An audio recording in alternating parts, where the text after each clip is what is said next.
Well. Good afternoon, good evening, good morning, depending on where you are. I hope you're getting the Christmas theme, that feeling of joy, excitement, rest, sharing, caring, gratitude. I hope you're getting into that mood. I'm feeling it myself with my loved ones. And really looking forward to Christmas, a time of rest, sharing, caring, loving, and having more of love flowing in the air. And if you're not feeling it, maybe it's time for you to think of giving it. And there's a way, the law of attraction, where what you give more or less comes back to you. So the Christmas season is right here with us. And we continue with what we've been doing, giving of ourselves to our audience, which is you and your neighbor, your friend, your colleagues. Yeah. I hope you keep sharing with the people who are around you about the Candid Money Talk. The Candid Money Talk, it's a space where we speak matters money. We remove money from the closet, where it's been for so long for so many people. And with that, people accumulate a lot of pain, shame, and a sense of feeling lost with it. Yet money is something good. That money is something we should have a very healthy relationship with and win with it. And winning with money is our birthright. I'm Edith Sidondo. I'm a certified money coach. I'm the founder and CEO of Profit Acumen, a money coaching firm, and very excited to be your host on the Candid Money Talk to guide us through the topic of money. So today is a continuation of a process we started now 6 days ago, where we've been speaking about financial well-being, and financial well-being in the context of gaining control over your money. That is where we started from. How can I gain more control over my money? How can I experience a sense of financial well-being, not only with my current income, but also have a sense of clarity of where I'm going as regards my finances, being on track on my financial goals, having that sense of financial freedom to live in choice, even if not now, but you are in that direction. You are in whatever it is that you do on a daily basis is leading you to live in a state of financial freedom. And here, a state of financial freedom, it's where you live in choice. You're in control of your time. You can choose your discretionary activities and still be purposeful and live a life of more meaning. So that is financial well-being. And we've said, as we've gone through these sessions, that it hinges on 5 key pillars. We addressed the first pillar, and we are now on the second pillar, financial consciousness. And remember, all these 5 pillars, they hinge on each other. Each of them needs the support of the other 4 pillars to develop a solid base for your overall financial well-being. So within this pillar of financial conscience, we looked at what is that state of financial consciousness? It's to be deeply conscious and aware of your inner and outer money dynamics.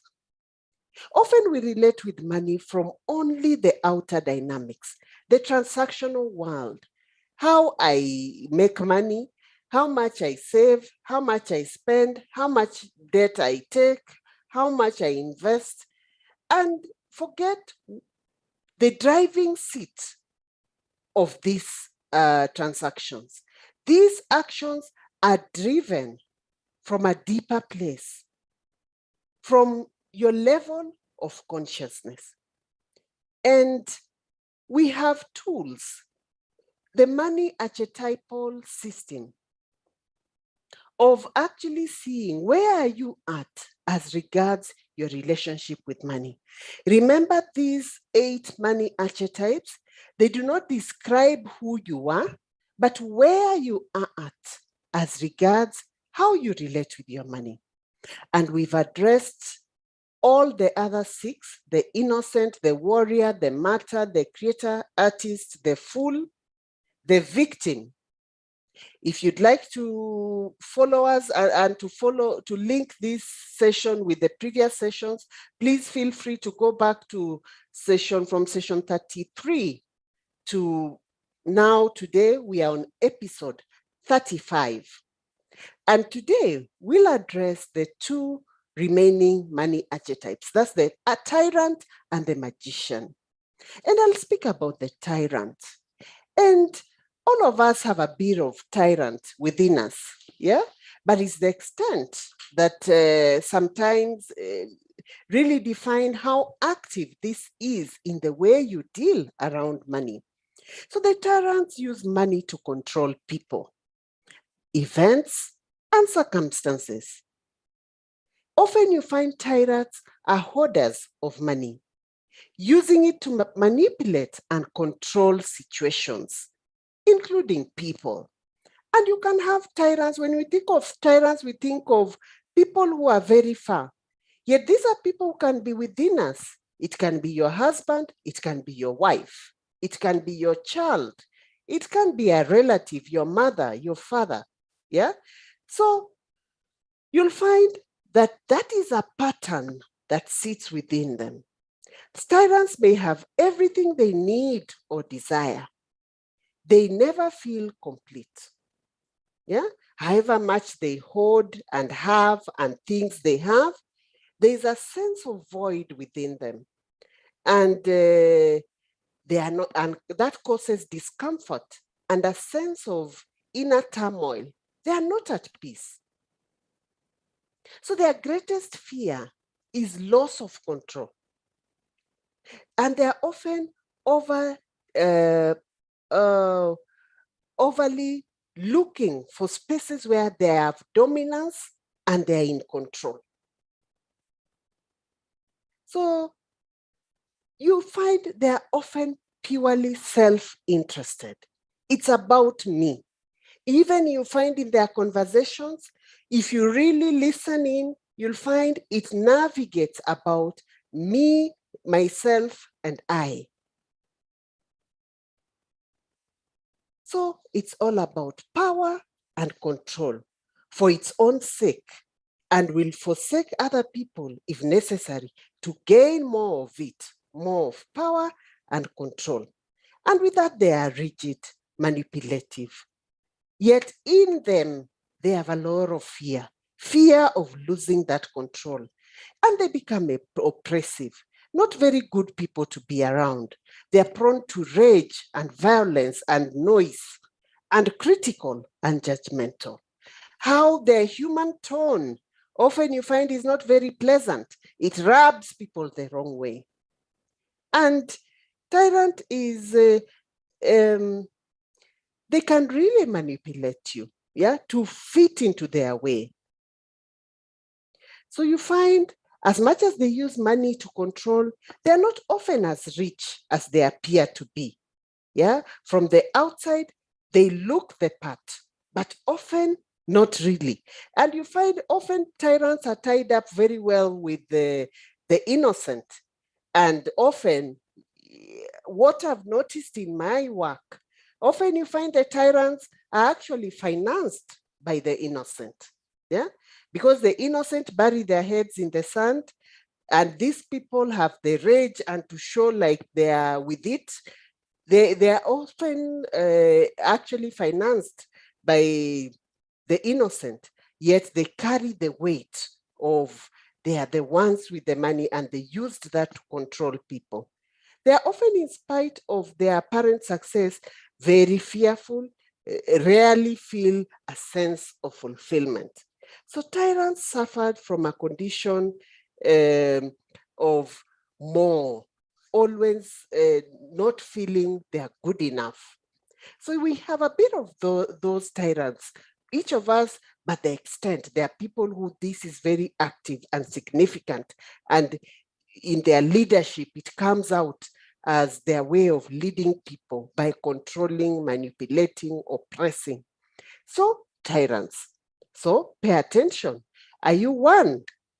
Is this a dominant uh, uh, archetype in the way you deal with people, you deal with your money? Yeah, to be present, because with this, it comes with its own sabotaging effects, which actually make you not meet your financial goals. And lastly, we have the magician. So magician is the ideal money archetype. It's ideally the money archetype that isn't associated with our inner world. Yeah. So using a new and ever-changing set of dynamics, they find a way to combine the material world and their inner world, yeah, the spiritual world. They know how to transform and manifest their own financial reality. They are well balanced. They are confident. They are detached from things. Yeah, they are more. You find money does not control who they are. They are trusting, generous, loving, fluid. They are actually good leaders. So magician is fully awake and aware of himself or herself and the world around them. They have a way to understand people and to deal with people.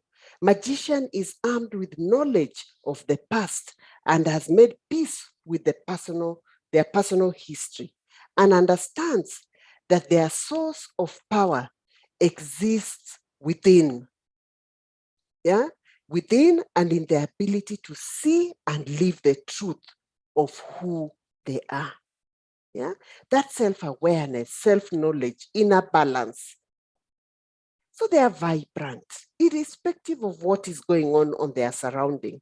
And they are powerful because they are able to influence people the right way. So they live in the present. So magician is the ideal archetype.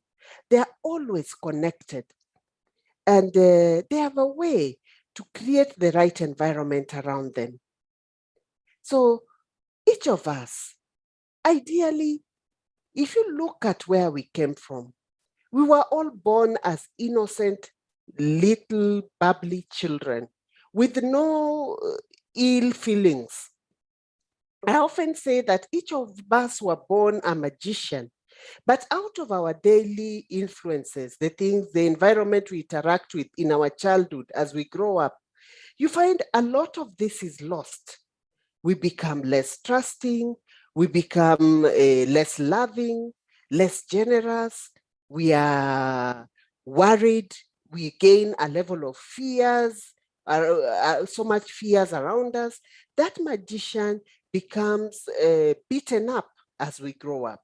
So it's something we can reclaim, because remember, these archetypes is not who we are, it's where we are. It means it's something with the right guidance, we can reclaim back and walk that part of magician in whatever it is that we do. But you need help. Speaking of my own experience, without the help of money coaching, I wouldn't be here doing what I do today from a place of joy and fulfillment, irrespective of what is going on around me. I always wake up and show up, not because it's easy, it's because I've been taught how to reawaken my magician each and every single day, irrespective of what is happening around me. And it's a beautiful way of living. It's a beautiful way of always waking up to do what you want to do from a place of joy and fulfillment, and being purposeful, knowing you're impacting lives day in, day out. So money coaching is a journey. It's a journey that leads you to this ideal money archetype. And it's when paired beautifully with the warrior, you can only end up being financially successful. Yeah? Because the warrior is tasked with mastering the material world, and the magician is tasked with mastering the inner world. And we need both. We need a good balance of both. But from my experience, it's not something that you can just do on your own. You need guidance. It is one reason why we sabotage ourselves on the money space. Yeah? Because when all those other aspects come in, yet money is something that comes from within.